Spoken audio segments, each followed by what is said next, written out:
I have shown some examples of tensors also, and this is what I told you. See, normally when you have an expression like this, a11 plus a22 plus a33 plus etc., we will be tempted to write summation, the parameter a with I and I, where I changes from 1 to infinity like that.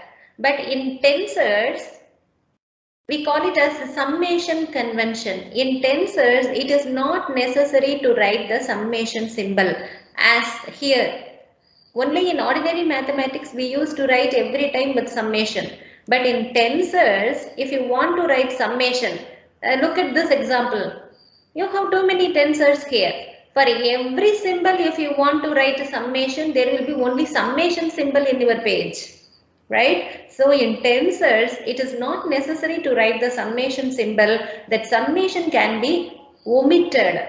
That is called the summation convention. So simply you can write AII. AII itself means it is A11 plus A22 plus A33. You understand? When it is in tensors of order 2, you can know it is maximum is 3. So if it is order 2, then you have to stop with only A33. Likewise, so summation can be eliminated. Now you may ask, so our syllabus is concerned with the tensor of rank 2, which is also known as a dyadic. Dyadic, right? Dyadic means how we get the word dyadic, because it includes two directions, one magnitude and two directions. So many of you may be wondering why, how a magnitude, how something can be described with the two directions. So for that I just given one example with the stress tensor. Stress tensor. And there are many such tensors which are example for order 2, inertia, strain. These are all tensors of order 2. See, after I teach this, you will understand how two directions can be involved to explain something. Now, some metal, you can assume something, it is a metal rod or something, and you are applying force del F somewhere at a point P. Now we are going to study about the stress. Totally the stress applied at point P we are studying. The stress, right? And this is the direction of the force. Now, if you are as such writing only the magnitude, it can give you some details. But when you give the force and its exact contribution from various directions, how much force is applied on what area of the material, that gives you more information about, about stress. So what we are going to see is this single point, though it is a small point, for clarity's sake we are going to assume it as a cube. This cube actually is the small point, right here, and this force, it can be resolved into different directions, and it can act in different directions. Accordingly, how much stress can be applied. And I told you two directions. So two directions, one is, you can understand, it's the direction of the force. Another one which can is in which direction the force is applied, or which direction of the material plane is experiencing that force. That means the area, because stress we are dealing with, which is force by area. Stress is force by area. The force is a vector which can be described with a direction. Similarly, the area also, you have studied about vector area. Area also can be involved with vector. Normally for vector area, which direction we used to consider? It is the normal. The vector which is normal to the area we consider for vector area. So here the two directions involved are, one is the force and the other one is the normal vector which is perpendicular to the plane you are considering. Actually, this is going to be a small point inside a rod, right? For that, this is the direction of a force you are applying. But what are all the possible stress values you have on this point P? For analyzing it, we are going to analyze in all the dimensions. See, we have x, y, z axis. So here we need the plane over the area over which the force is applied, right? So for that we are considering all the three planes.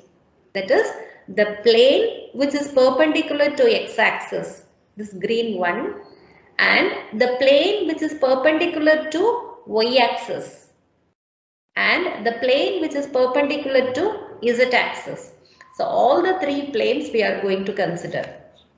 In every plane we are going to calculate this stress. So first let us start with plane normal to z-axis.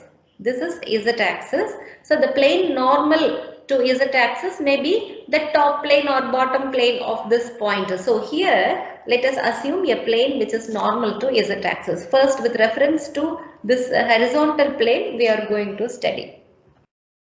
See this picture, x, y, z axis I have shown, and I have marked the direction of delta f, and I have drawn a plane which is normal to z axis, because I told you we are going to study this stress, the application of a force on different levels of planes. First we are considering the plane which is normal to z axis, so I have drawn that plane normal to z axis, right? And this is the force from point P, this is the force acting. Now I am resolving this vector delta F, the force, into three components, each along the coordinate axis. So the one resolved along x-axis, I name it as delta Fx. The one I resolve along y-axis, I call it as delta Fy. The one I resolve along z-axis, I named as delta Fz. So now I have three vectors. See, it is not superfluously studying some force acting on some area. Which exact component of the force is acting on which exact part of the area. So we are just studying section by section we are studying, right? So we have resolved the force into three components, one in each direction. Similarly, this is the area, right? This is the area on which the force is going to act. So let us call it as delta A. And to describe its direction, we are considering normal. That's why this is the plane normal to z-axis we are considering. Now, stress is force by area, right? Now, delta Fz I am considering. This delta Fz is acting on this area delta A. So this is a stress. Delta Fz divided by delta A, it gives one component of stress, right? And we are, so far here, we are trying it as a big plane, a big cube.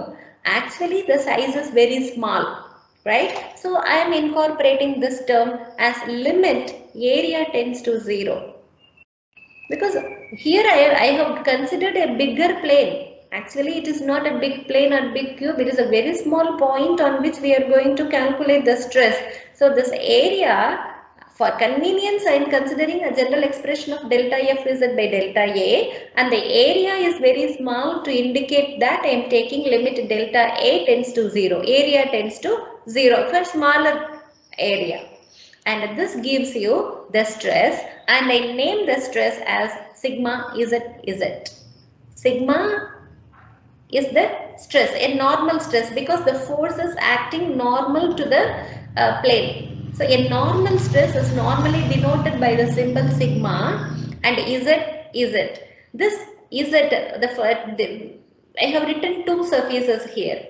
The first suffix to represent the direction that corresponds to the area, and the second one to correspond to the force. So sigma Z because I have considered the area also perpendicular to Z, right? And the force also in the Z direction, both are Z. So I have marked that Z, sigma Z.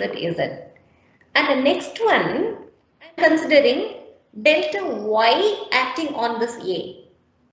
So the component of a force which is acting along y, how that force is acting on the area and what kind of stress that is giving to that point. So delta y divided by A. Here also we need to incorporate limit A tends to 0 and I find it and I name that as tau zy.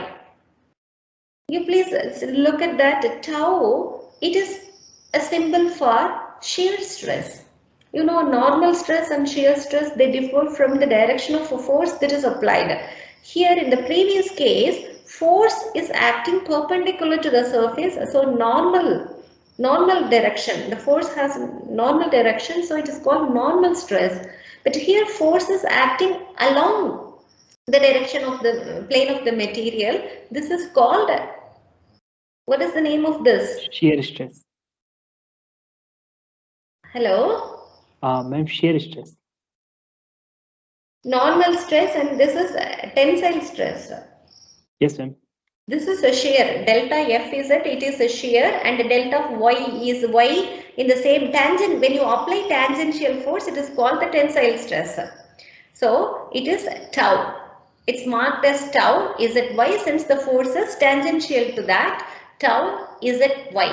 Z, I told you, it represents the direction of the area, the normal vector area. So it is a same plane we are considering, plane which is normal to Z axis. So I am denoting it with Z, but the second term, it represents the direction of the force. Now the direction of force is along the Y, so this component should be written as tau Zy. And the third component will be delta Fx acting on the same plane, and that is also a type of tensile stress, right? So it is equal to tau Zx. Z represents the plane and its normal direction. So its normal axis is Z, tau Z and x. You understand how the components of the stress is calculated for this plane alone? We have three components to explain the stress acting on the plane which is normal to Z axis. We have to do this for the other two planes also. The plane normal to Y axis, the plane normal to X axis also. So totally you will have 9 components. See now.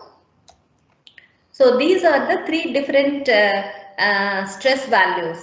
Stress acting along Z direction, stress acting along Y direction, stress acting along X direction. All the three are shown for that particular plane which is perpendicular to Z axis. So that is this for the horizontal plane. These are the three components.